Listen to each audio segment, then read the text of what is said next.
Hey guys, welcome back to the channel. My name is Leigh Fuge, and in this video today, we're going to be taking a look at these real spring reverb units from the guys at Surfy Industries. Surfy Industries are a company based between Sweden and Italy that make these really awesome real spring reverb units. So in this video, we're going to take a look at three of them. We've got the Surfybear Classic, which is this blonde one I'm holding at the back, the Surfybear Compact, which is this orange one, and the Surfybear Metal, which is this one. So we're going to look at what these three do, what they sound like, and most importantly, which one is the right one for your needs if you're looking for a real spring reverb. Just before we get too deep into the video, I do have to say I am getting paid for this video, and the guys at Surfy Industries are allowing me to keep one of these units. Don't know which one yet. We will find that out as we go through the video, but I strongly suspect it's going to be this one because this is the one that really caught my attention when I first discovered the brand. So seeing as this one is already in my hand, let's plug this one in first of all. So all the tones you're going to be hearing are going to be using one of these reverb units. I'm plugged into the Cool Amplification Blue Sky, which is completely clean. All the reverb is going to be coming from one of the units you're seeing. The amp is mic'd with a Lewitt Audio LCT 440 condenser microphone. So the guitar I'm going to be using to play through all of these reverb units is my early 1980s Tokai. This is loaded with a set of Righteous Sound Redwood pickups, which were wound for me a couple of months ago. These are some fantastic sounding Strat pickups. So the first one I've got on the desk in front of me is the Surfybear Classic. So a little bit of background on the Surfybear Classic. This is, out of all of the stuff Surfy Industries do, this is their top of the line reverb unit. This is a circuit matched version of the classic 60s Fender 6G15 reverb tank, the type that you would see sort of in an amp head style format that would sit on top of your amp. This famous tube driven sort of reverb circuit is one of the benchmarks in the spring reverb world. This is the tube-driven spring reverb tank that gave all of those classic 60s and 70s reverb sounds. Chances are if you heard any spring reverb at that point, you're probably hearing one of those tanks. They existed from about 61 to 65, and then they were replaced with a solid-state unit, but many vintage sort of tone chasers will always look for that classic early 60s spring reverb tank. So what we have here, the Surfybear Classic, is a replication of that famous circuit. Lorenzo at Surfy Industries owns, I believe, a 1963 Fender 6G15 unit, and he's used that as the basis for what we're about to hear today. So the big difference being the original one was actually tube driven, whereas the Surfybear is not. So this is an all analog circuit. There's no digital chips in this whatsoever. It's got a real spring reverb pan inside. The only difference being he's replaced the tubes with JFET transistors. So you still get that sort of harmonic content that you would get from the tubes, but without the overall size and the power consumption. The fact that this is loaded with JFETs means that it's much cooler to run. Doesn't use a ton of power, and it's very lightweight. The chassis, as you can see, is covered in real sort of cool Fender style Tolex. This is the blonde one, but it also comes in brown and black Tolex. This is actually made from wood as well, so just like a real amp, and it's got the metal faceplate. It's even designed to sort of feel like an amp because we've got this cool dual light and the on and off switch there as well, so it does feel like the old style tanks. The Surfybear Classic runs off a 12 volt DC center positive adapter, which is included with the unit, and you also get this really cool gig bag as well. So if you're taking this out to perform, you can chuck it in this padded bag and it will keep it safe. The unit is actually designed to go on top of your amp. It's quite a big unit, and obviously it doesn't have a foot switch, but on the left side of the unit, there is a foot switch out jack. So you could have this on top of your amp with a cable running to your board with a separate foot switch to switch this on and off, or you could just leave it on all the time. So in this video, I'm actually just running straight into the front of the amp, but again, you could wire this up in the effects loop of the amp if you wanted. So the controls for the Surfybear Classic are very simple. So on the top, we've got tone, mixer, and dwell. So the tone control controls how bright the overall signal is. The mixer is obviously your wet-dry setting, so when it's down on 1, that's just your dry guitar signal, and up on 10 is your fully wet reverb signal. And then dwell is the amount of reverb you're hearing. So the more dwell, the more those springs are taking effect. One thing to note about the Surfybear Classic is that it does not have true bypass. It's designed intentionally that way, like the old Fender 6G15 units. It will slightly darken your tone. So obviously expect a slight tonal change as if you were using the real vintage units. if you are someone who's really hung up on the idea of having a, it has to be true bypass, keep watching because there's something coming up that will suit your needs a little bit better. But if you want that vintage spring reverb tone and you don't really care about losing a little bit of high end, this is definitely the one to start with. So let's go through some tones. So I'm just going to play a bit now on the clean channel and tweak some of the settings. So I'll just set everything to 12 o'clock to start with.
So as you can see, as I was just moving the controls, there's quite a lot of variation there. So I'm just going to kick on a drive pedal now. I'm going to kick on my Cherrytone Centura, and I'll play a bit again and move some of the controls.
So there's a ton of really cool vintage inspired tones there. I quite like it when you set it fairly bright, but on some of the more subtle settings. That's great for some bluesy style playing. But you can really get into some of those cool vintage surf tones by dialing up the dwell and putting a bit more mix on things.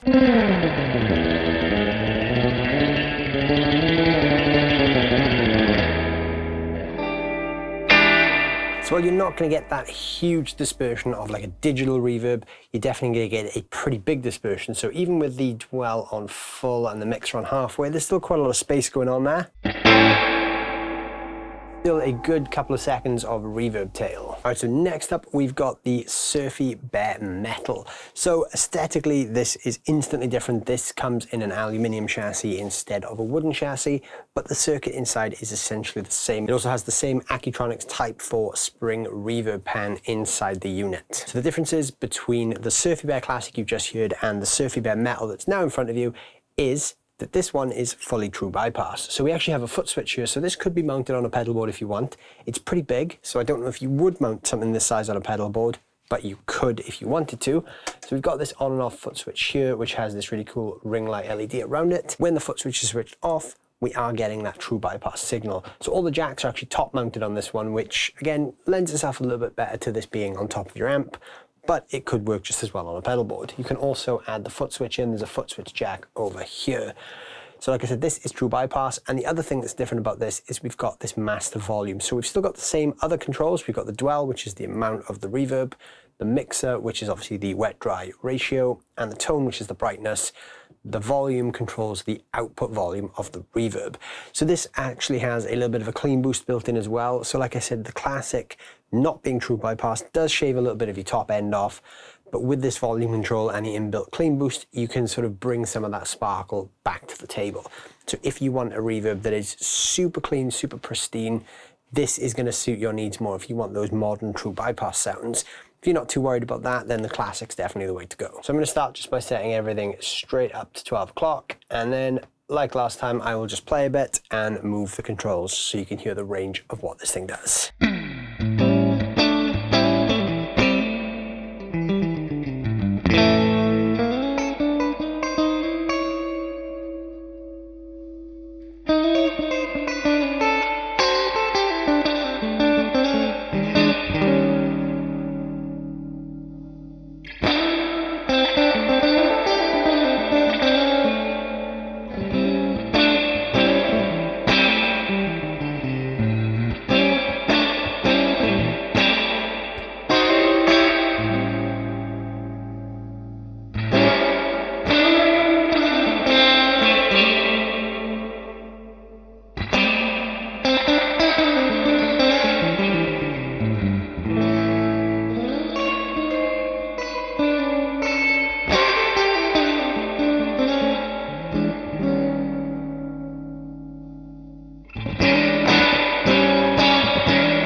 So once again, that has all of those classic Spring Reverb sounds without kind of going too much into the overwashed digital reverb realm. I didn't really manipulate the volume control there because I didn't really need to, because really that's just about getting the level right. You could boost with this thing, or you could cut back if you wanted to sort of trim some input signal, but I've just left that straight up at midnight because it's nice and balanced with the amp. So I'm going to kick on the Cherry Tone Centura again and hear this thing with a bit of drive.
So once again, there are a ton of great tones in there. You've got the addition of that volume control to give it a little bit more of a kick if you need, and the clean boost definitely does help sort of add that additional sparkle to the top end of the signal. To my ears, this one is definitely a lot brighter sounding. It's definitely not a modern reverb. It's definitely not super hi-fi and super sort of sparkly and pristine. It's definitely got all of that vintage vibe that we want from a real Spring Reverb tank, but with the sort of nice addition of that clean boost and the true bypass to really keep the signal intact.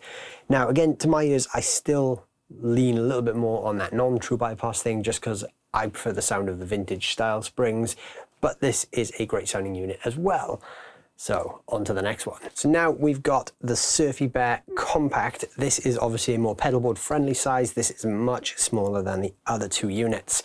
This one is actually two reverbs in one. So you'll notice we've got a couple more controls going on here. We've got the bypass switch and the mixer. The mixer switch is really cool because we can actually dial in two different mix ratios and switch between them on the fly. So this one is also based on the Fender 6G15 setup, but obviously it's a much smaller tank. So instead of the Accutronics Type 4, this has got the Accutronics Type 8, which is a bit smaller, but it does the same job. It gets you into that vintage Spring Reverb park. Just like the two bigger ones, this runs off the center positive 12-volt DC adapter, which is included in the pack. And this one also comes in a couple of different colors. So like the Classic, which you can get in blonde, brown, or black Tolex. This one comes in this color, which is Fiesta Red. It also comes in black or in surf green. So you've got a choice of a few different aesthetics there as well. So this one is also true bypass. This also has the built-in clean boost. The Surfybear Compact Reverb also has a couple of additional control parameters. So you can see we've got two foot switches, one to switch it on and off, and one to go between the mixer sides. Then we've got the dwell control. This does the same thing it does on the other units, which is the amount of the reverb effect.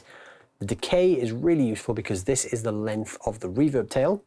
We've got tone, which is obviously your tone, that's the bright or the darkness of it. And we've got mixer 1 and mixer 2. Now this is where it gets interesting. So I can set mixer 1 quite low and mixer 2 quite high if I want to, and I can bank between them with this switch. What that does is that controls the amount of the wet dry signal. So I can actually have two different setups there, and then the volume is just the volume. So I'm just gonna set everything to midnight, except for these controls. I'm gonna set mixer 1 to just below midnight and mixer 2 up full. I'm just gonna play a bit on the clean tone again and play around with the pedal and see what it sounds like.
Finally, let's take a look at the Surfybear Reverb Compact with a bit of overdrive from the Cherrytone Centura.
of the 3 real Spring Reverb units from the guys at Surfy Industries. So we've had the super accurate Surfybear Classic, which is based on that 60s Fender 6G15 tank. Then you've got the Surfybear Metal, which is the same circuit, but with true bypass and a clean boost added. And then the pedalboard friendly Surfybear Compact, which is perfect for anyone who's taking one of these things out on tour without wanting to carry the big unit. So for me personally, I think the Classic wins just because, you know, I love 50s and 60s and 70s guitar tones. I love that real sort of analog, authentic Spring Reverb sound. Not that any of these pedals are digital, they're all real analog pedals. But I do like the fact that that one doesn't have true bypass. I quite like that that one slightly colors your tone, and I like that it sort of, you know, it brings its own voice on there. You're going through those JFET transistors as if you were going through the real tube-driven 6G15. There is going to be some coloration on the tone, and I think that's part of the sound when you want that real classic 60 Spring Reverb. Not that there's anything wrong with the other two, because the Metal is great. It's super pristine sounding for an analog Spring, and the Compact is great as well. If you wanted a pedalboard mounted Spring Reverb, you know, you're not going to find much that sounds better than this thing. It's a real Spring Reverb that you could fit on a pedalboard, which is pretty cool. But for me, yeah, definitely the Classic is the one that takes it, just because of that vintage aesthetic. I love the way it looks, but I love the way that it sort of reacts and behaves with the amp like the real 60s Fender units would have. Let me know down below in the comments which one of these 3 Reverb units you guys preferred. Was it the Classic, the Metal, or the Compact? Can't wait to hear what you think. And also let me know what you think about real Spring Reverb. Are you a fan of the Spring, or do you prefer the high fidelity, pristine nature of a great digital verb? I look forward to hearing what you guys think about that as well. And while you're down there leaving a comment, don't forget to hit the like and hit the subscribe button. And also go check out Surfy Industries. There are some links to all of these down below in the description. Please go check these guys out. They're making some fantastic Spring Reverb units. Thanks guys, I will see you very soon.